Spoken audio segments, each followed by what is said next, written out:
अस्सलाम वालेकुम, welcome to debate eight 8। मैं हूं ईसा नकवी। 8 फरवरी 2024 के इंतखाबात के हवाले से इस वक्त सबसे अहम और सबसे मुश्किल और कठिन मरहले का आगाज़ हो गया है।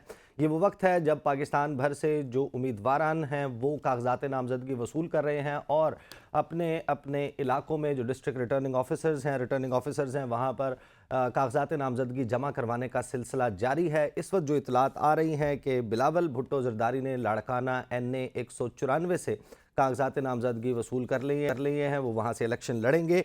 मियां मोहम्मद नवाज शरीफ के हवाले से ये सवाल मौजूद था कि वो कहाँ से बल्कि कहाँ से इलेक्शन लड़ेंगे।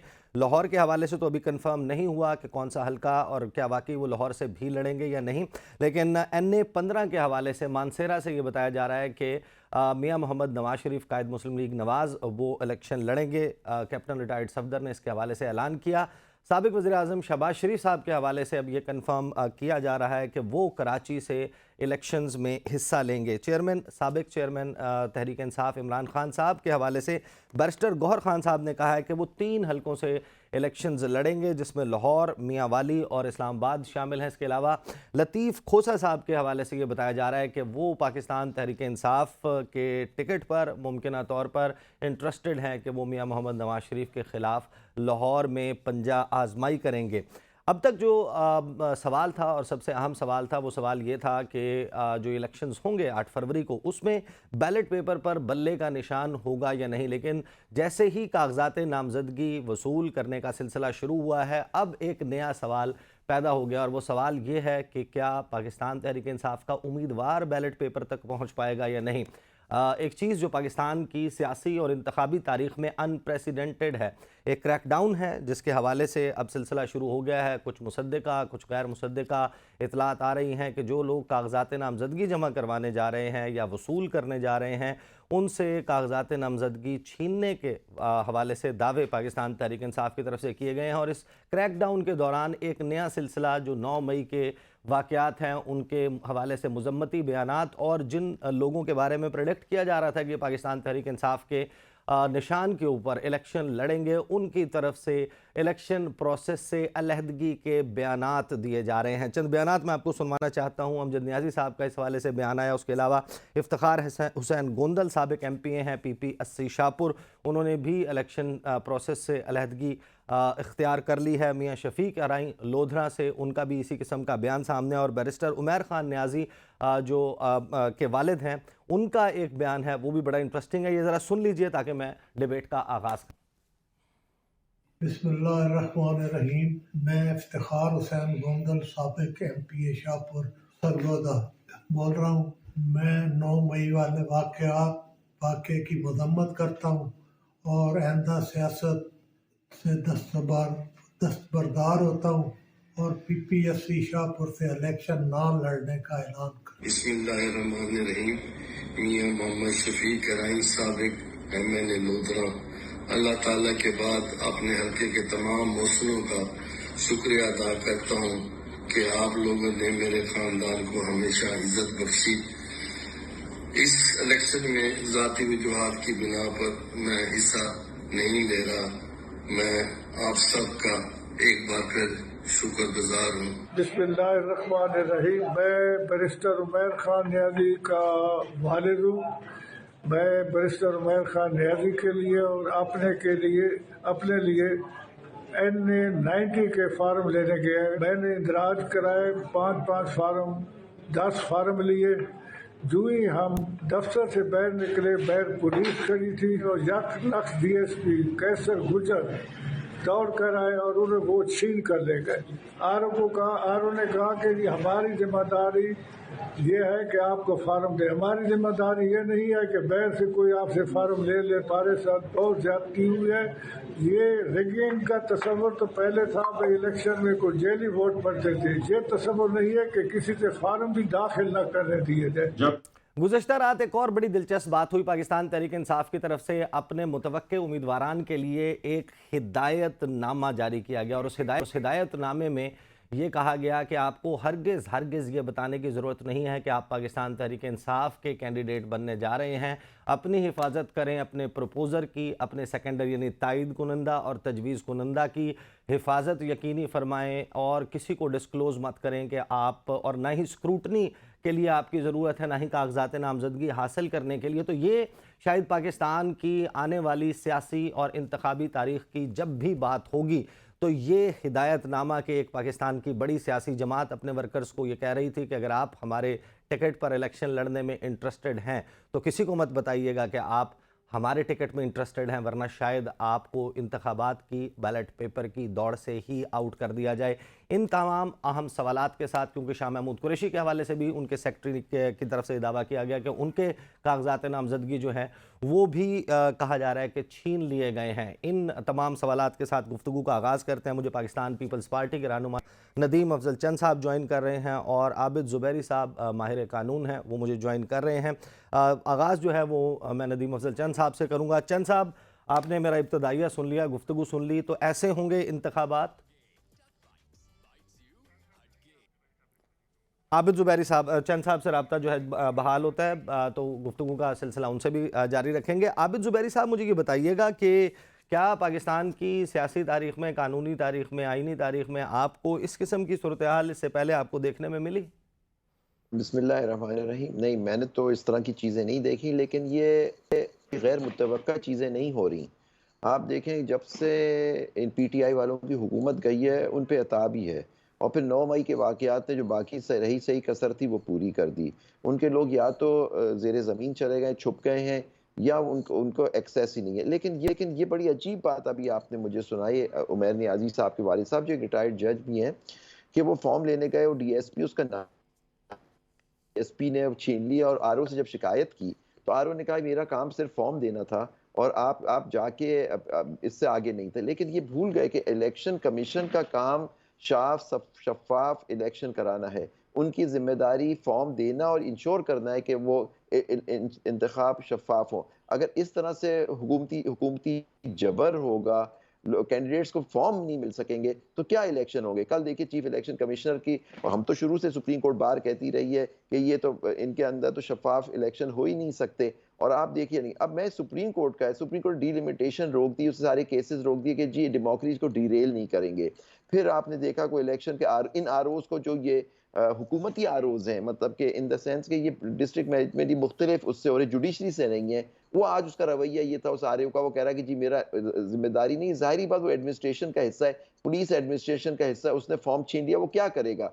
तो अब ये सुप्रीम कोर्ट ने तो खुद प्रोसेस को रोक दिया था, और पटिशन इलेक्शन कमीशन की अलाउ करके कहा था कि जी अब ये हाई कोर्ट का केस नहीं चलेगा, और जो आरओज फिक्स हो गए हैं अंडर द लॉ तो वो वही रहेंगे। तो ये अब सुप्रीम कोर्ट को ये चीज देखनी चाहिए, जब डेमोक्रेसी को कहते हैं डेरेल नहीं होनी, 8 तारीख को इलेक्शन हो, तो इंश्योर सुप्रीम कोर्ट को भी अब करना चाहिए कि इलेक्शन कमीशन अपना काम करे और लोगों को साफ शफाफ इलेक्शन कराए। अगर लोगों की एक्सेस ही नहीं होगी, अक्सरियती पार्टी को, एक बड़ी पार्टी को इलेक्शन से बाहर रखा जाएगा, जैसे आपने उनको देखा, उनका ये भी एक इशू है कि उनका बल्ले का निशान मिलेगा इंटर पार्टी कोर्ट इलेक्शंस का। तो मैंने आज तक कभी कोई नोटिस देते हुए इलेक्शन कमीशन को नहीं देखा। इनके तो सेट असाइड भी कर दिए, दोबारा कर दिया, तो पेशावर हाई कोर्ट ने शायद स्टे दिया हुआ है। तो ये सब चीजें, अब शफाफियत है ही नहीं इलेक्शन की। आज बार काउंसिल, बार एसोसिएशन सब उंगलियां उठा रही है कि डीलिमिटेशन में सख्त धांधली और गलत तरह से डीलिमिटेशन हुई है, लेकिन क्योंकि सुप्रीम कोर्ट ने एक हुक्म सादिर कर दिया, वो हम सब पे बाइंडिंग है, तो अब वो खत्म, सारा प्रोसेस रुक गया है। लेकिन ये मुझे नहीं लगता कि इलेक्शन साफ शफाफ होंगे अगर पीटीआई या किसी भी जमात के कोई भी कैंडिडेट हो वो अपने फॉर्म नहीं ले सके, उसका बैलेट पेपर में उसका नाम ना आए, उसका सिंबल जिससे वो इलेक्शन लड़ता है, उसको, जैसे आप पीपल्स पार्टी का आप देख लिया, उनकी तलवार हुआ करती थी, 2002 में आपने देखा उन पे पाबंदियां लगाई गई, तो उन्होंने, अब वो तीर का निशान उनका हो गया। तो ये चीजों से देखिए लोगों के दिलों से किसी अपनी सपोर्ट नहीं खत्म हो जाती इन रियासी, लेकिन एक बात खत्म हो जाएगी कि अवाम को यकीन हो जाएगा कि साफ शफाफ इलेक्शन नहीं हुए। जो कि हुकूमत इस नतीजे में अगर साफ शफाफ इलेक्शन, आज़ादाना इलेक्शन के बरखिलाफ आएगी, तो इस मुल्क में बहुत प्रॉब्लम होगी, जो हमने 1971 में देखा। सही। ज़ुबैरी साहब, मैं आपके पास वापस आता हूँ। चंद साहब, इलेक्शन क्यों इतने नागुज़ीर थे? अगर इस किस्म के इलेक्शन करवाने हैं तो क्या फ़ायदा होगा वही पीडीएम की हुकूमत को कोई एक्सटेंशन दिलवा लेते, इसी केयर टेकर सेटअप को ही कंटिन्यू करते रहते। ये जो अब इतलात आ रही हैं पंजाब भर से, आप आई होप कि आपने इब्तदाइये में वो गुफ्तगू भी सुन ली होगी जो पीटीआई के लोगों को इस वक्त मज़ीद बयानात का सिलसिला और कागजात नामजदगी की हुसूल में जो मुश्किलात का सामना है वो बताने के लिए काफ़ी है कि इलेक्शंस शायद शायद नहीं बल्कि यकीनन साफ और शफाफ नहीं होने जा रहे। देखिए जी, यहाँ तक दो तलका डिलिमिटेशन के हवाले से यकीनन हमें भी तहफ़्फ़ुज़ात हैं। मैंने खुद PP43 से और N82 से इलेक्शन कमीशन के पास पिटीशंस की, उन्होंने मेरी सिवाय मेरे बाकी सब पिटीशन एक्सेप्ट की, मेरी रिजेक्ट की। मैं हाई कोर्ट में गया, हाई कोर्ट में अली बाकर नजफी साहब के बेंच ने 3 दिन फैसला महफूज रखने के बाद 2 दिन पहले मैं फैसला दिया, लेकिन अब इलेक्शन कमीशन वाले कहते हैं कि सुप्रीम कोर्ट ने रास्ता बंद कर दिया है, आप ये फैसला लेके अपना फ्रेम करवा के अपने घर में लटका लें। तो अब ये हम फैसले लेके हम वो फिर रहे हैं। उन्होंने हाई कोर्ट ने फैसला किया कि ये नीति पे मबनी डिलिमिटेशन आपके हल्के में, मेरा आबाई गांव जो है वो उठा के दूसरी तहसील में डाल दिया गया। तो ये आरोज की जो बात हो रही है, इससे भी मैं इत्तेफाक करता हूँ कि ये आरोज पोलिटिसाइज ब्यूरोक्रेसी का हिस्सा है और ब्यूरोक्रेसी हमारी कोलैप्स कर गई है। हमारा एज ए इदारा जो कोलैप्स शुदा इदारा है, उससे आप तवक्को रखें कि उनके कोई मसल्स होंगे या वो कोई रेजिस्ट करेंगे या वो को आपको इंसाफ दे सकेंगे या ईमानदारी की बुनियाद पे आपके इलेक्शन करवा सकेंगे। मैं तो सच्ची बात है इस चीज को नहीं मानता।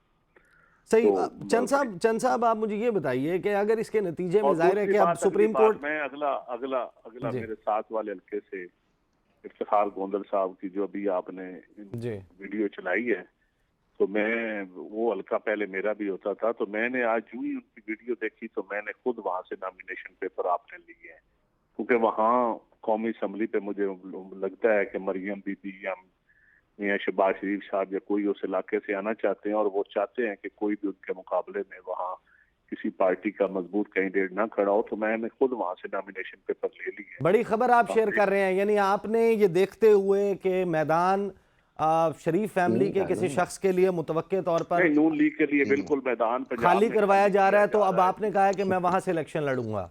मैंने खुद वहाँ, क्योंकि वहाँ 8-9 काउंसिलें पहले रही हैं, तहसील शाहपुर और साहिवाल के ऊपर वो हल्का आता है, तो मैंने वहाँ से आज नॉमिनेशन पेपर वसूल कर लिए हैं। इंशाल्लाह परसों जमा करवाऊंगा पाकिस्तान पीपल्स पार्टी के टिकट पे, वहाँ मैं खुद उनके मुकाबले में, क्योंकि वो चाहते हैं कि कोई भी पार्टी उनके मुकाबले में ना आए। सिर्फ वो महफूज हल्के ढूंढ रहे हैं, लाहौर से तो उनको महफूज हल्का मिल को नहीं रहा, तो अब वो दूर दराज इलाकों में, बैकवर्ड इलाकों में, जो उनकी वजह से बैकवर्ड भी है, तो वो क्योंकि जहाँ पहले भी 5-5 दफा नून लीग के उम्मीदवार जीत चुके हैं, लेकिन आज भी वहाँ ना दवाई मिलती है, ना बिजली है प्रॉपर, ना गैस है, कोई बुनियादी जरूरत भी नहीं है। तो हम तो सच्ची बात है, ये इलेक्शन जो है हम स्ट्रगल करने की, रेस्टोरेशन ऑफ डेमोक्रेसी का ये इलेक्शन है। चंद साहब रूल ऑफ लॉ की, restoration of rule of law, restoration of democracy, और ये लड़ना है, जिसने भी लड़ना है इस अशराविया के खिलाफ लड़ना है, तो इंशाल्लाह हम तो लड़ेंगे जी। हार जीत मेरे अल्लाह के पास है, लेकिन स्ट्रगल करेंगे। चंद साहब आपको मेरी आवाज़ आ रही है? जी आ रही बिल्कुल आवाज़। हाँ, अख्तर उस्मान साहब का एक शेर है कि मिन्नत से कोहे तूर अगर सर भी हो तो क्या, ऐसे मुराद वसल बराबर भी हो तो क्या। मुझे ये बताएं कि ये जो अब इशारे हैं वो ज़ाहिर है कि मियाँ साहब के लिए हैं।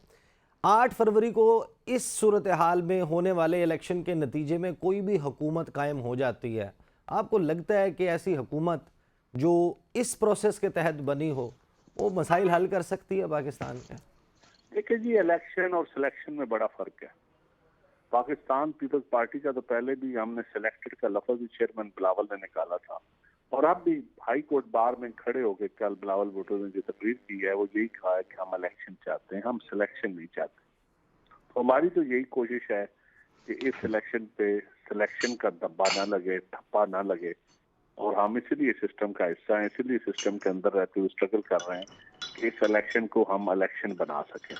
तो मेरी तमाम पॉलिटिकल फोर्सेस से भी यही गुजारिश है कि अल्टीमेटली इसको इलेक्शन बनाना पॉलिटिकल फोर्सेस नहीं है, क्योंकि बेनिफिशियरी भी पॉलिटिकल फोर्सेस नहीं होना है जिसने इक़्तिदार देना है, तो लूजर भी उन्होंने ही होना है जिनसे आपने इक़्तिदार छीनना है या जीतना है।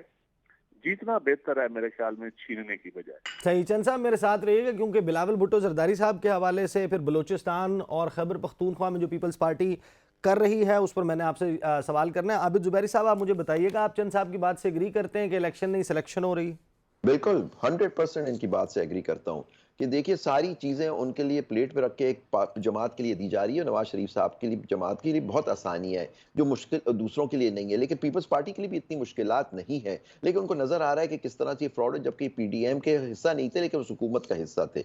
तो अब आप देखिए इनको एहसास हो रहा है कि ये थे, अब इनकी हुकूमत इनको दी जा रही है। अब देखिए वो केसेस भी किस तरह से, आप देखिए किस तरह से वो लपट गए, सारे केसेस हो रहे हैं। और आप देखिए जनवरी में वो केस डिस्क्वालिफिकेशन का, और वो आज नोटिस भी आ गया अखबार में कि वो जो ताहियात नाहली के केस है, जो भी जिसको भी पार्टी बनना है उस केस में बन जाए। आज डॉन में छपा है वो सुप्रीम कोर्ट का एलामिया, तो अखबारों में छपा है, तो वो भी इश्तिहार के तौर पे सर शाया किया गया। और उसमें मुझे बल्कि इसमें ये बताइए, 2 तारीख को लग रहा है और वो नवाज शरीफ साहब की उसमें नाअहलियत खत्म हो जाएगी, आप मुझे लगता है। जी नहीं, तो मुझे ये बताइए कि supreme court of Pakistan Mir बादशाह केसरानी वाले केस में जो ताहियात नाअहली वाला मामला है, और वो ये चाहते हैं कि बहुत सारे कैंडिडेट्स उनके हुकूक मुतासर ना हो इस नाअहलियत के मामले की वजह से, तो जो लोग अहल हैं उनको जब इलेक्शन में नाअहल किया जा रहा है, उनसे बयानात दिलवाकर या उनके कागजात नामजदगी में रोड़े अटकाकर इस प्रोसेस के तहत, तो क्या सुप्रीम कोर्ट ऑफ पाकिस्तान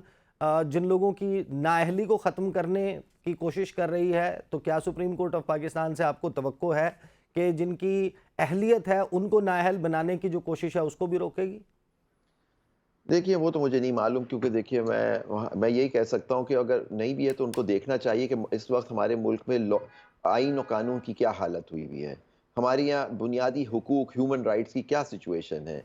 एक पार्टी जिस आप बेशक उसके खिलाफ हों, आप उसको नापसंद करते हैं, उसके लीडर को नापसंद करते हो, लेकिन उसका जमहूरी हक है कि वो ले इंसाफ उनको भी उतना ही मिलना चाहिए जितना दूसरों को मिलना चाहिए। अगर आपने इंसाफ में तफरीक की तो फिर ये एक अल्लाह ताला को भी नापसंद बात है और ये आईन और कानून के खिलाफ बात होगी। लेकिन आप देखिए उनको, उस पार्टी को इंसाफ मिल ही नहीं रहा अदालतों से, लोगों को इंसाफ नहीं मिल रहा। आज वो बेल मिलती है उनको, दूसरी जगह कोई पुलिस उठा के ले जाती है, जैसे वो खातून खदीजा शाह। अब आप देखिए वो बलूचिस्तान उसको पुलिस उठा के ले गई, अदालतों ने कुछ नहीं किया, अदालतें देख नहीं रही कि उनके ऑर्डर्स की इस तरह वायलेशन हो रही है। सर ये पूरा सिस्टम जो भी बात हो रही थी, ये सिस्टम ही सारा बिल्कुल गलत है। इसमें शफाफ इलेक्शन हो ही नहीं सकते। चंद साहब सही फरमा रहे हैं, इन्होंने आज कागजात ले लिए हैं, लेकिन देखिएगा कि इनके साथ भी क्या होगा उस हल्के में। सर सही। जुबैरी साहब मुझे ये भी बताइएगा कि एक बहुत चैमगोइयाँ चल रही हैं इस हवाले से कि जो गुज़श्ता रोज़ पाकिस्तान बार काउंसिल, जो सुप्रीम कोर्ट बार एसोसिएशन है, Sindh bar council, Punjab bar council, इन्होंने जो एतराज़ उठाया है चीफ इलेक्शन कमिश्नर की मौजूदगी में इलेक्शंस नहीं हो सकते, बहुत सारे लोग तहरीक इंसाफ के हैं, वो ये कह रहे हैं कि ये किसी के इशारे पे किया गया है। आपकी क्या सेंस है, ये अगर इशारा है तो किसके इशारे पे चीफ इलेक्शन कमिश्नर के हवाले से ये किया गया? पहली बात मैं कर दूं, सिंध बार काउंसिल ने मेरे ख्याल से कोई एलामिया जारी नहीं किया। Sindh high court bar association ने जो देखिए सबसे पहले प्रेस रिलीज आई पाकिस्तान बार की, वही सुप्रीम कोर्ट बार ने फॉलो की, और कुछ उनके कनेक्टेड जो उनसे एसोसिएशन है उन्होंने भी वो उनको फॉलो करते हुए। अब सिंध हाई कोर्ट ने पिंडी के एलोकेशन पे बात की कि गलत हुई है, जो उसका हिस्सा है पाकिस्तान। बिल्कुल आप सही कह रहे हैं। वो देखिए 2 हलकों की बात की गई, उसका बुनियादी हक देखिए। मैं जब सुप्रीम कोर्ट बार का प्रेसिडेंट था इस साल, पूरे चंद साहब के साथ मैं प्रोग्रामों में भी रहा हूँ, आप देखिए आईन और कानून की हम बात करते थे, और जो बातें मैं करता था उस वक्त के इलेक्शन 90 दिन में होने चाहिए, इलेक्शन साफ सफा हो चाहिए, इस इलेक्शन कमीशन के अंदर हो ही नहीं सकता। ये चीफ इलेक्शन कमीशन ने आर्टिकल 6 कर दिया, कोई पाकिस्तान बार वगैरह ने कभी साथ नहीं दिया।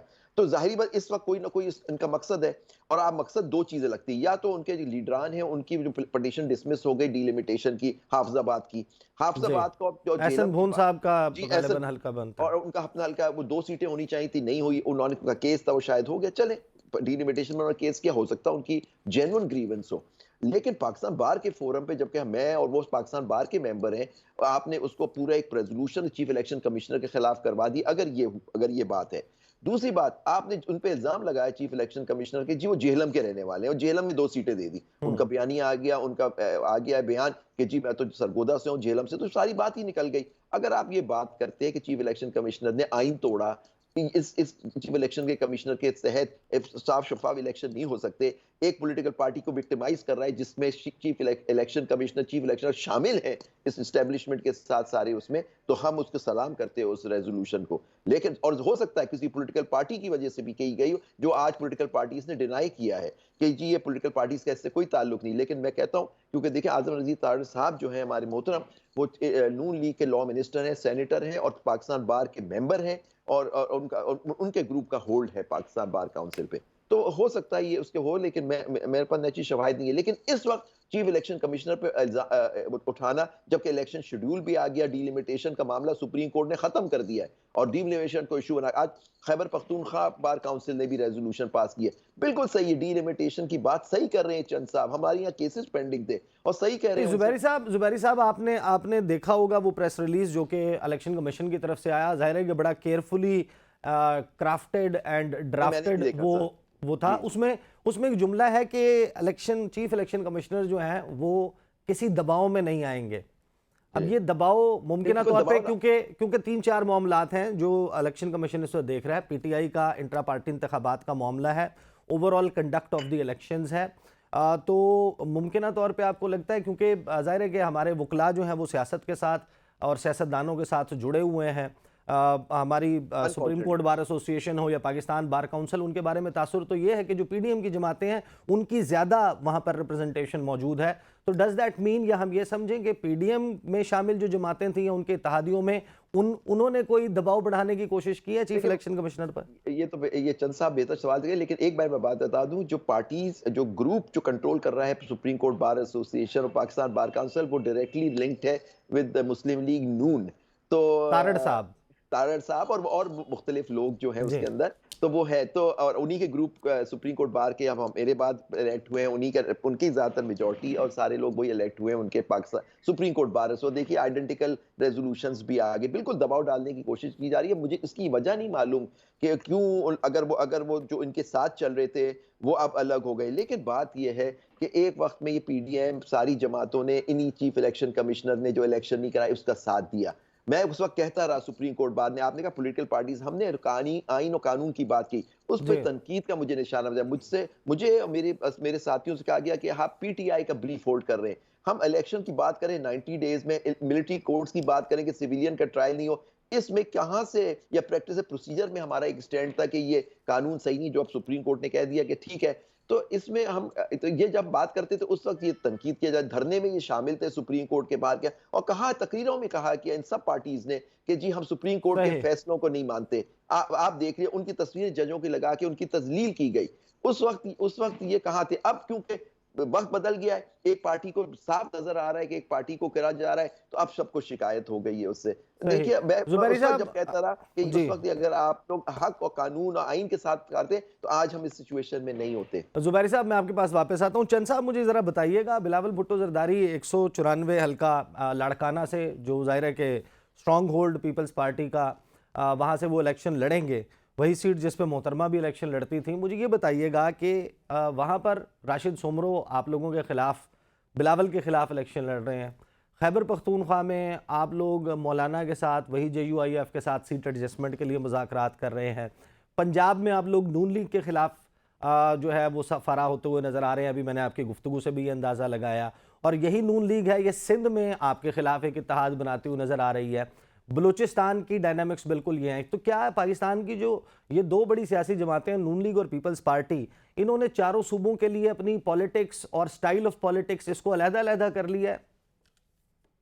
देखिए जी, चारों सूबों की काफी चेंजेस हैं पॉलिसीज में, हमारी ग्राउंड रियलिटी मुख्तलिफ है, लेकिन हमारी जो national policy Pakistan peoples party की, वो तो बड़ी वाज़ेह है।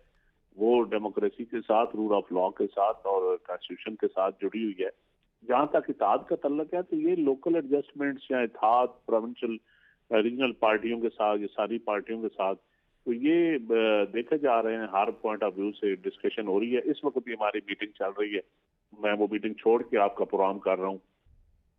तो मैं समझता हूँ कि अल्टीमेटली मैं समझता हूँ कि जो है सियासत, साफ सुथरी सियासत तब भी होगी जब फ्री एंड फेयर इलेक्शन होंगे, सारे लोग इलेक्शन को मानेंगे। और लोगों को नजर भी आना चाहिए कि फ्री एंड फेयर इलेक्शन है। नहीं, लेकिन चंद साहब ये जरा समझाएं, ये जरा समझाएं कि वही जेयूआई जो राशिद सोमरो की, आई एम श्योर कि आपने तकारीर सुनी है, जब वो पीपल्स पार्टी की लीडरशिप के मुतालिक गुफ्तगू करते हैं तो वो जो अल्फाज इस्तेमाल करते हैं, I can not repeat them on national television, मैं नहीं बता सकता वो जो गुफ्तगू करते हैं। देखिए ये और उन्हीं के जो पॉलिटिक्स में जो हार्श लैंग्वेज लाई गई है, ये मैं सिवाय पीपल्स पार्टी के बाकी जमातों ने भरपूर हिस्सा डाला है इसमें, और इस लैंग्वेज को, पॉलिटिकल लैंग्वेज को एक बाजारी लैंग्वेज बनाया गया है। तो मैं समझता हूँ कि ये वापस होनी चाहिए चीजें। दूसरा, जेयूआई की जो आप बात कर रहे हैं, जेयूआई के साथ हमारे बाज़ जगहों पे मुज़ाकरात हो रहे हैं, डेरा इस्माइल खां हो गया या पेशावर के अंदर, लेकिन मुझे नहीं लगता कोई ऐसी इत्तेहाद की बात है। अभी तक हमारी पार्टियों के अंदर डिस्कशन ऐसे नहीं हुई, लेकिन लोकल लीडरशिप अपने तौर पे एडजस्टमेंट या मुज़ाकरात कर रही है। लेकिन जब पार्टी की कोर कमेटी के पास या पार्टी की सीसी के पास या क़यादत के पास कुछ चीजें आएंगी तो फिर देखा जाएगा।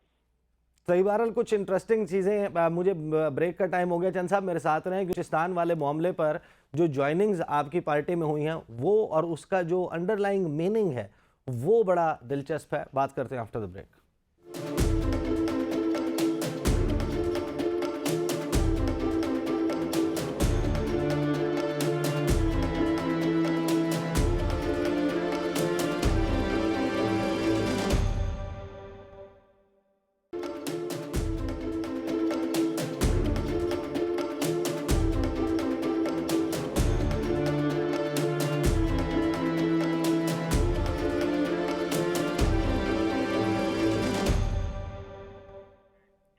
Welcome back after the break. Pakistan की सियासत में अक्सर ये कहा जाता है कि जो आइंदा हुकूमत है उसका चांद आपको बलूचिस्तान से नज़र आता है। मियाँ साहब जो हैं वो नवंबर के महीने में 12-13 नवंबर को गए थे बलूचिस्तान, और तासुर ये मिला था कि शायद मुस्लिम लीग नवाज़ जो है वो ही भरपूर तरीके से हुकूमत में आपको नज़र आएगी। वफाक में भी सूबा पंजाब भी उसके पास होगा, और बलूचिस्तान का भी लग रहा था कि शायद उसी के पास होगा। लेकिन गुज़श्ता चंद दिनों में बड़ी अहम डेवलपमेंट्स हुई हैं। सरफराज बुगटी साहब निगरान वज़ीर दाखिला, फिर जमाल रईसानी और दीगर कुछ लोगों का, कुदूस बिजिंजो जिन्होंने इनकार कर दिया था, जिन्होंने ऐलान कर दिया था कि वो पीपल्स पार्टी ज्वाइन नहीं करेंगे, बाकायदा ख़त लिखा था, उन्होंने भी ज्वाइन कर ली। तो ये बलूचिस्तान में एग्जैक्टली चल क्या रहा है, और क्या इसी वजह से पीपल्स पार्टी जो है वो अब कदरे मुतमईन नज़र आती है इलेक्शंस के माहौल और फ़िज़ा से? खैबर पख्तूनख्वा और पंजाब के हवाले से कुछ ना कुछ ज़ाहिर है गुफ्तगू है, लेकिन अब उन्होंने वो गुफ्तगू करना छोड़ दिया जो चंद रोज़ पहले तक सुन रहे थे। चंद साहब ज़रा समझाएं, बलूचिस्तान यौम तासीस का जब 30 नवंबर का जलसा किया, बहुत सारे लोगों के जहनों में ये सवाल था कि ये पंजाब में शायद होता आपका यौम तासीस, अगर पंजाब पे फोकस होता तो। बलूचिस्तान की इंडिकेशन तो आपने देना शुरू कर दी थी नवंबर के महीने में। हाँ, देखें ईसा भाई, बलूचिस्तान हमेशा पीपल्स पार्टी का प्रायोरिटी रही है। आगाज़े के बलूचिस्तान से लेके आज तक आप देख रहे हैं कि पीपल्स पार्टी ने हमेशा बलूचिस्तान को अहमियत दी है, और इस वक्त बलूचिस्तान एक जख्म खुर्दा सूबा है, उसको मरहम की जरूरत है, पॉलिटिकल मरहम की। और पॉलिटिकल फोर्सेस को मैं समझता हूँ कि वहां पे जितना ज्यादा एक्टिव हो उतने ही छोड़ा है, और नेशनल पार्टियों को ज्यादा वहां पे एक्टिव होना पड़ेगा ताकि पॉलिटिकल फोर्सेस अपनी जिम्मेदारी का मुजाहरा करें, और वहाँ जो है उसकी गवर्नेंस के अंदर उन लोगों का जो वहाँ जो तहरीकें चल रही हैं मुख्तलिफ हवालों से, उनको मेरा ख्याल है पॉलिटिकल फोर्सेस को डील करना चाहिए पॉलिटिकल तरीके के साथ। चंद साहब, जब वफाक में आप इंटरेस्टेड होते हैं तो पंजाब क्योंकि अकेला ही काफी है पूरे एक सिंपल मेजॉरिटी लेने के लिए। हमारा जिनका इक़्तिदार का मकसद है वो सिर्फ पंजाब पे फोकस करते हैं, जो मुल्क को कायम और दायम रखना चाहते हैं, रियासत को मजबूत करना चाहते हैं, वो दूसरे सूबों को भी अहमियत देनी पड़ेगी। पीपल्स पार्टी में और लाहौर की पार्टियों में यही फर्क है। वो सिर्फ इक़्तिदार अगर आप देख रहे हैं तो फिर पंजाब की 145 से मिलती जुलती सीटें हैं, फिर आप सिर्फ पंजाब पे फोकस रखें। लेकिन मैं समझता हूँ कि पीपल्स पार्टी एक फेडरेशन की अलामत है, थी हमेशा और रहेगी, और इसीलिए इतने लोग कहते थे कि चारों सूबों की जंजीर बेनजीर। तो मैं समझता हूँ अभी भी यौम तासीस किया है हमने, वो इसी हवाले से किया है कि बलूचिस्तान को भी हम वो एहसास दिलवाएं कि आप भी इस्लामाबाद का हिस्सा हैं, आप भी इस्लामाबाद की राहदारियों में आप भी हिस्सेदार हैं।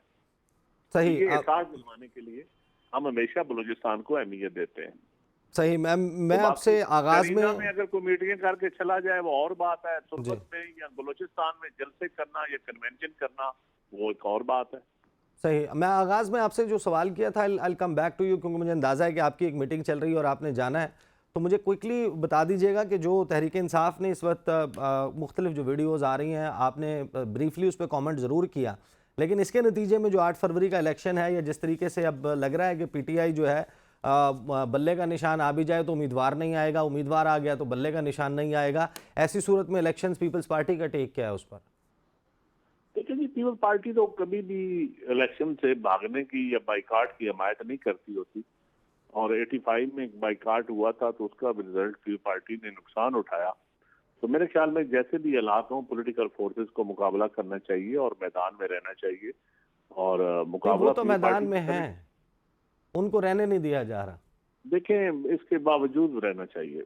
हम तो खड़े रहेंगे जी, हमें भी काफी हीट आती है दाएं बाएं से, इंतजामी हवाले से। हमारे जो हमायती जो हमारे पॉलिटिकल सिस्टम में जो लोकल जड़ों में कोई सरकारी मुलाजम हमारा होता है तो उसका दूसरी डिवीजन में तबादले हो रहे हैं, उनको OST बनाया जा रहा है, ये सारी चीजें हम भुगत रहे हैं।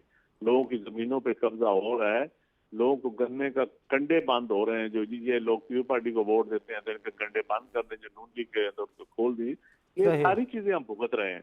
पंजाब में आप इस तरह समझे, पंजाब में सिवाय नून लीग बाकी सबको एक ही नजर से देखा जा रहा है। सही। चंद साहब, मैं गुफ्तगू का सिलसिला आगे बढ़ाता हूँ। जुबैरी साहब, मुझे ये बताइएगा कि आज जो ऐलान किया गया है बैरिस्टर गौहर खान साहब की तरफ से कि खान साहब जो हैं वो इलेक्शन लड़ेंगे लाहौर, मियांवाली और इस्लामाबाद से, बहुत सारे लोगों के जहनों में तो ये सवाल था कि खान साहब अब अहल ही नहीं है इलेक्शन लड़ने के, वो कैसे इलेक्शन लड़ेंगे, ज़रा समझाइएगा।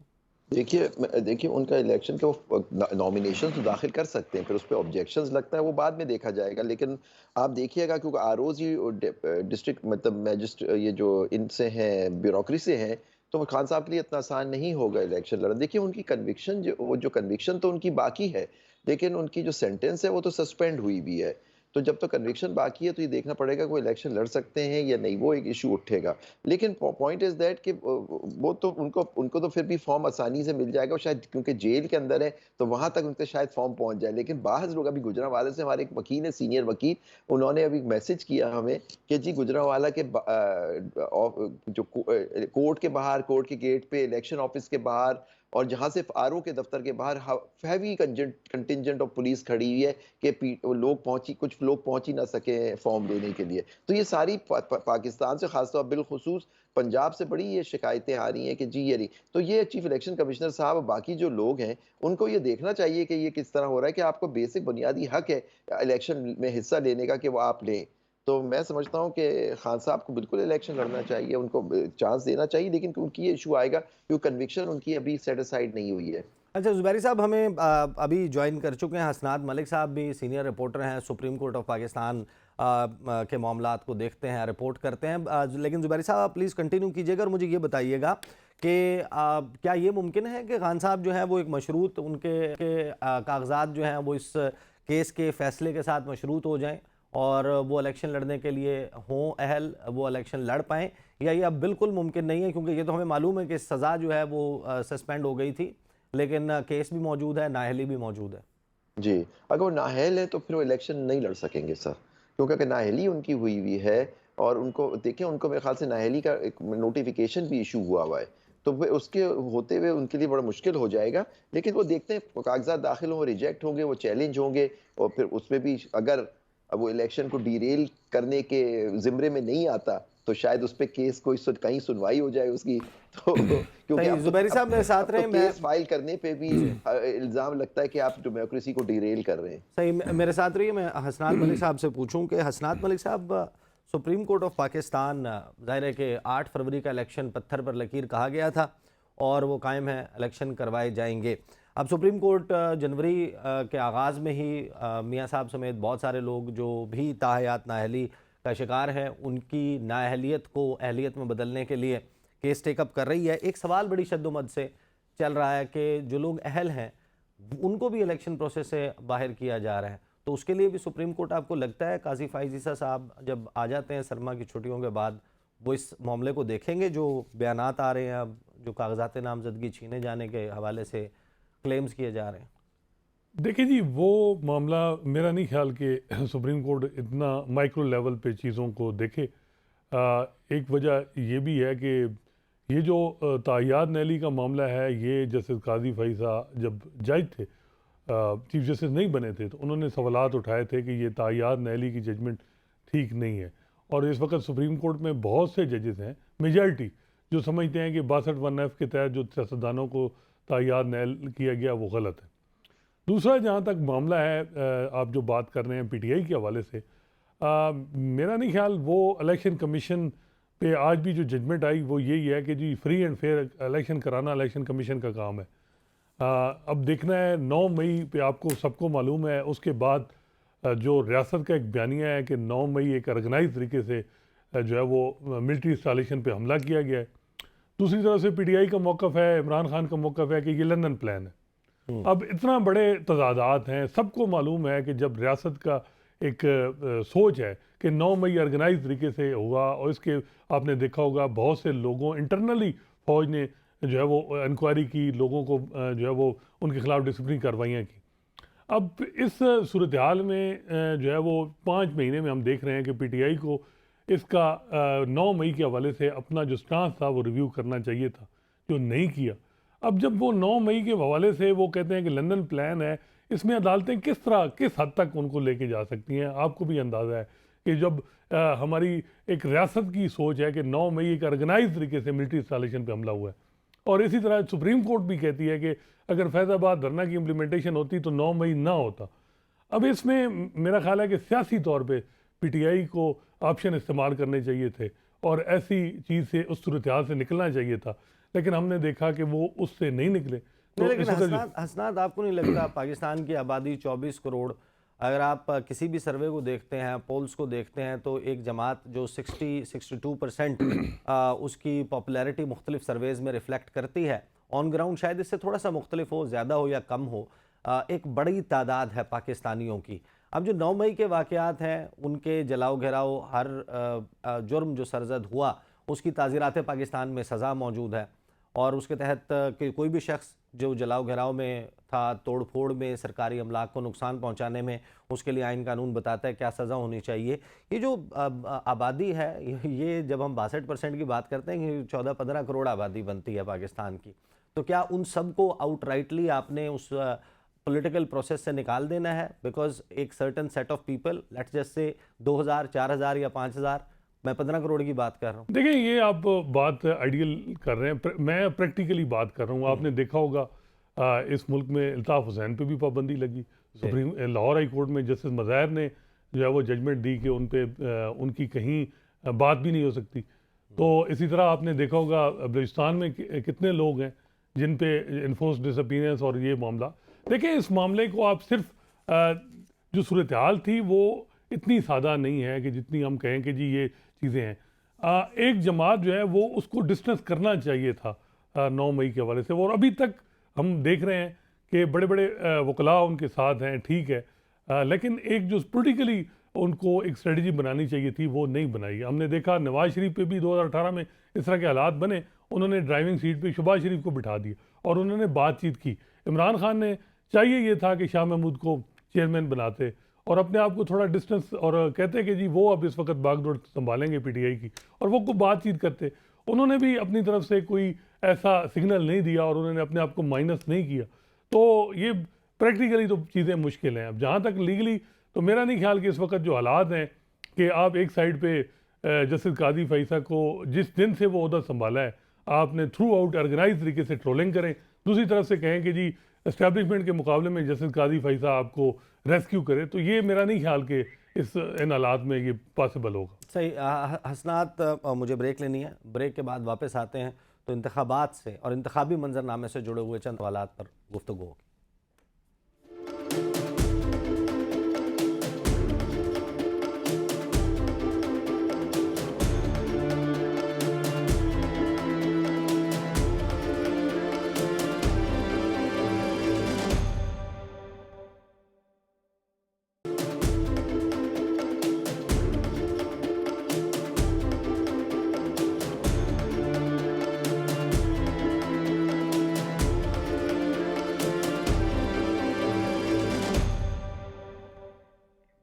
Welcome back after the break.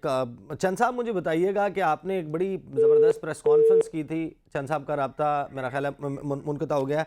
हसनात, आप मुझे बताइएगा कि ये जो सुप्रीम कोर्ट बार एसोसिएशन ने और जो पाकिस्तान बार काउंसिल है उसकी तरफ से ये जो मुतालबा आया और ये कहा गया कि चीफ इलेक्शन कमिश्नर जो मौजूदा हैं उनकी मौजूदगी में साफ़ और शफाफ इलेक्शंस मुमकिन ही नहीं। मैं आपसे ये पूछना चाहता हूँ, आप आइन और कानून को भी समझते हैं, अगर इलेक्शन कमिश्नर, अगरचे उनका कोई ऐसा मूड नहीं है, उन्होंने नहीं कहा ये, उन्होंने कहा कि मैं दबाव में नहीं आऊँगा, अगर वो नहीं रहते, मुस्ताफ़ी हो जाते हैं और एक और मेंबर जो है वो छोड़ जाते हैं, क्या इलेक्शन जो है वो फिर भी हो पाएगा, मुमकिन है? देखिए, सुप्रीम कोर्ट इस मामले में बड़ा वाज़ेह है कि 8 फरवरी को इलेक्शन होने हैं और आज भी एक सुप्रीम कोर्ट ने रिटर्न आर्डर जारी किया है। इस किस्म की हालात मेरा नहीं ख्याल बनेंगे कि चीफ इलेक्शन कमिश्नर रिज़ाइन देंगे। अगर होंगे तो सुप्रीम कोर्ट इसका हल निकाल लेगी। बाकी जो बार की बात है, बार के कुछ इंडिविजुअल मेंबरान की ग्रीवेंस से जो इलेक्शन कमीशन ने उनको इस तरह रिड्रेस नहीं किया, जिसकी वजह से ये रिएक्शन आया। इससे ज़्यादा अब ये कुछ नहीं होगा। एक स्टेटमेंट आ गई है, उसके बाद कल शाम आपने देखा होगा कि वो जो रिजिग्नेशन के मुतालबे से भी बार पीछे हट गई है। तो वो एक कुछ 2-3 मम्बरान के इंडिविजुअल ग्रीवेंस थे, जिस तरह हाफिजाबाद में आप एग्री करते हैं ये एहसन भून साहब का मामला था जिसकी वजह से ये सब? जी बिल्कुल, मेन उन्हीं का जो एक कंसर्न था और उनका कंसर्न में भी जेन्युइन हो कि जी हाफिजाबाद में आबादी जो है वो इतनी है, 13 लाख, हाँ जी, चंद हज़ार और एक हल्का है, और वहाँ एक हल्का है और जेलम में इतनी आबादी है और वहाँ 2 सीटें हैं। तो वो उनका था और उन्होंने प्रेस स्टेटमेंट, क्योंकि वो इंडिपेंडेंट ग्रुप को हेड करते हैं और वो उनके हेड, क्योंकि उनका इतना इन्फ्लुएंस है कि उनके कहने पे जो है स्टेटमेंट भी जारी हुई हैं। लेकिन जब आफ्टर उसके बाद देखा और जो हालात बने तो उसके बाद यही इतलात हैं कि बार ने यही जो मेम्बरान है कि ये इस हद तक ही जाया जाए, अब इससे ज़्यादा इसका फॉलो अप ना। सही। मैं आपके पास वापस आता हूँ। चंद साहब, आपने एक प्रेस कॉन्फ्रेंस की थी, आपने कहा था कि लड़ाई जो है वो तख्त लाहौर की हमारा भी हिस्सा है। अभी भी लड़ाई है तख्त लाहौर की? पीपल्स पार्टी उसमें अपना हिस्सा खींचने की कोशिश कर रही है या नहीं कर रही? आपने मेरे से सवाल किया है? जी आपसे ही। आप ही ने कहा था कि लड़ाई तख्त लाहौर की और इसमें हमारा भी हिस्सा है और हम अपना हिस्सा लेंगे। लाहौर की लड़ाई से अब लड़ाई आगे निकल चुकी है। लड़ाई है इस वक्त मुल्क को एक ट्रैक पे चढ़ाने की। लड़ाई है क्वालिटी ऑफ डेमोक्रेसी के ऊपर, लड़ाई है क्वालिटी ऑफ इलेक्शन के ऊपर। तो अब मैं समझता हूँ कि क्वालिटी ऑफ डेमोक्रेसी में यह है कि कोई किसी का लाडला ना बने, लाडला फ्लॉप ना बने। तो ये सिलेक्शन किसी की भी ना हो, कोई नया प्रोजेक्ट शुरू ना हो, पुराने प्रोजेक्ट को खत्म करते करते नया प्रोजेक्ट शुरू ना किया जाए। ये असल में हमारी तो ये लड़ाई जारी है और इसके ऊपर हम समझते हैं कि इस मुल्क में कोई प्रोजेक्ट के ऊपर काम नहीं होना चाहिए, किसी नए पॉलिटिकल प्रोजेक्ट के ऊपर। सही। आप तो चंद साहब, आपको मेरी आवाज़ आ रही? जी आ रही। तो पीपल्स पार्टी, जरदारी साहब आए थे और उन्होंने हमें ये पीपल्स पार्टी से रिपोर्ट्स मिल रही थी कि आपको बहुत सारे लोग जो हैं वो ज्वाइन करने वाले हैं, साउथ पंजाब पे भी फोकस है। उसके बाद से हमने देखा है कि पीपल्स पार्टी जो है वो उसने रुख दोबारा नहीं किया। बिलावल अभी आए हैं, उन्होंने गुजरांवाला में खासा बड़ा और कामयाब कन्वेंशन किया, आप भी वहाँ पर मौजूद थे। तो ये साउथ पंजाब वाला अब आपके फोकस से आउट हो गया? देखिए जी, मैं समझता हूँ कि इस वक्त साउथ पंजाब हो या सेंट्रल पंजाब हो, पीपल पार्टी की क़यादत का बहुत बड़ा डिस्कनेक्शन था कोई 18-19 साल वर्करों के साथ। उस डिस्कनेक्शन को हम खत्म करने की कोशिश कर रहे हैं और जो लोग सियासत करना चाहते हैं, अब इतने हर हल्के में 4-5 तगड़े कैंडिडेट होते हैं, तो यकीनन एक तगड़ा कैंडिडेट हमारे पास भी आएगा। कुछ पीपल पार्टी की सोच के साथ मुख्तलिफ होगा, कोई दूसरी जमातों में एडजस्ट नहीं हो सकेगा, कोई दूसरी जमातों के कैंडिडेट के साथ किसी की लड़ाई होगी, लोकल लड़े बच्चों का। तो ऐसे कैंडिडेट तो हमें आप मिल रहे हैं, हर हल्के से मिल रहे हैं। और सही। चंद साहब मेरे साथ रहिएगा। हसनात, बड़ी इंपॉर्टेंट बात की चंद साहब ने कि quality of democracy and quality of election. 2018 में इलेक्शन हुआ था, जहांगीर तरीन साहब का जहाज़ उड़ा था, इलेक्टेबल्स कैसे शामिल हुए थे, जितने भी आज़ाद लोग थे उन्होंने PTI का रुख किया, कैसे किया, इसके ऊपर सवालात मौजूद थे। उसके नतीजे में इस मुल्क ने सफ़र किया, वो जो एक पॉलिटिकल अनरेस्ट क्रिएट हुआ उसके बाद। आज 2024 में हम क्यों इसको रिपीट कर रहे हैं? मौजूदा सूरत हाल में क्या क्वालिटी ऑफ डेमोक्रेसी और क्वालिटी ऑफ इलेक्शंस इंश्योर होगा? और क्या इसमें सुप्रीम कोर्ट, इलेक्शन कमीशन और तमाम वो इदारे जिनकी जिम्मेदारी है, आपके ख्याल में वो अपना किरदार अदा कर रहे हैं? देखिए, उनसे ज़्यादा क्या पीटीआई ने अपना किरदार अदा किया है। बंद रस्ते में जब मैंने बताया आपको कि 9 मई के हवाले से पोजीशन जब इदारों ने ले ली तो उनका काम था कि वो इससे निकले, उन्होंने नहीं निकले, जिसका वो अभी खमियाजा भुगत रहे हैं। जहाँ तक हमने देखा कि आज से महीना डेढ़ पहले पीपल्स पार्टी को भी टफ टाइम मिल रहा था कराची में, और सिंध से रिपोर्ट आ रही थी कि और जिस तरह वहाँ ग्रैंड एक अलायंस जो है बन रहा था, तो पीपल्स पार्टी की क़यादत ने बड़ा टैक्टफुली हैंडल किया और उन्होंने नेगोशिएशन जो बातचीत की और इस किस्म का कोई जेस्चर नहीं दिया। लेकिन दूसरी तरफ जब आप इस तरह का कोई जेस्चर या सियासत या डायलॉग नहीं कर रहे, तो फिर आप सिर्फ मकबूलियत के साथ तो नहीं इक़्तिदार आप ये कह रहे हैं कि आउट ऑफ कोर्ट सेटलमेंट्स होती हैं कुछ पॉलिटिकल मामलात में। मेरा ख्याल है कि उनको बातचीत करनी होगी, अदरवाइज़ कोई जो रिसेंट आप देखें कि आप इसमें सुप्रीम कोर्ट अब इन्वॉल्व भी हो जाए, तो मेरा नहीं ख्याल कि इस वक्त जो हालात हैं उसमें कोई फ़ायदा होगा पीटीआई को। और पीटीआई के जो उम्मीदवार हैं, अगर वो बैलेट पेपर तक नहीं पहुंच पा रहे और एक नई सूरत हाल क्रिएट हुई है, क्या उसकी वजह ये है कि बल्ले का निशान नहीं हटाया जाएगा, बल्ले का निशान मिल जाएगा? इसका मतलब अगर उम्मीदवारों को ही रोका जा रहा है, वरना तो उम्मीदवारों को आने देते, वो आज़ाद लड़ रहे होते बगैर निशान के। देखिए, ये अब जैसे पीटीआई की पोजीशन है और जो एक सूरत हाल है उसमें मे भी मुख्तलिफ जो है वो प्लान हो। बज़ाहिर तो ये लग रहा है कि बल्ले का निशान भी मौजूद ना हो, अगर होगा भी तो एक ऐसे टाइम पे आएगा जब इलेक्शन काफ़ी आगे निकल चुका होगा। तो इस वक्त जो हालात हैं कि 13 जनवरी के बाद होगा इसका फैसला। अब इलेक्शन कमीशन ने जजमेंट रिजर्व की हुई है, अब देखें वो कब फैसला देते हैं। फिर जब अगर कोई से रिलीफ तो मिल सकता है, हाई कोर्ट में जस्टिस आमिर फारूक साहब रिलीफ देंगे बिल्कुल, लेकिन कब देंगे ये भी एक सवालिया निशान है। सही, ये बहुत इंटरेस्टिंग डेवलपमेंट्स इस वक्त इलेक्शन के मंजरनामे के हवाले से हो रही हैं। और टुवर्ड्स आपको ये भी बताऊं कि गुज़श्ता रोज़ सनम जावेद ख़ान है, एक वर्कर पीटीआई की, उनके वालिद साहब का एक इंटरव्यू आया जिसमें उन्होंने ये क्लेम किया, उन्होंने ये बताया कि तहरीक इंसाफ के चेयरमैन, साबिक चेयरमैन इमरान खान साहब चाहते हैं कि सनम जावेद ख़ान हल्का 150 पीपी 150 से मरीम नवाज़ उनकी इतला के मुताबिक इलेक्शन लड़ रही हैं, तो वहाँ से सनम जावेद ख़ान को टिकट दें। रिज़र्व सीट में भी उनका नाम रखा गया है। तो कुछ लोग ज़ाहिर है कि छोड़ के गए पीटीआई को, फिर कुछ लोग साथ खड़े हुए हैं और उनके बारे में क्या इस वक्त उनकी पार्टी कर रही है, एक बड़ा दिलचस्प मंजरनामा डेवलप होता हुआ दिखाई दे रहा है। पाकिस्तान मुस्लिम लीग नवाज़ अभी तक कम से कम ड्राइंग रूम्स में मौजूद है। अब ये इंतज़ार है कि वो कब निकल कर आवाम में रुख करते हैं और जलसों का सिलसिला आपको शुरू होता हुआ नज़र आता है। प्रोग्राम का वक्त ख़त्म हो गया, इंशाल्लाह कल फिर आपसे सेम टाइम सेम प्लेस मुलाकात होगी इंशाल्लाह। मुझे इजाज़त दीजिए, अल्लाह हाफ़िज़।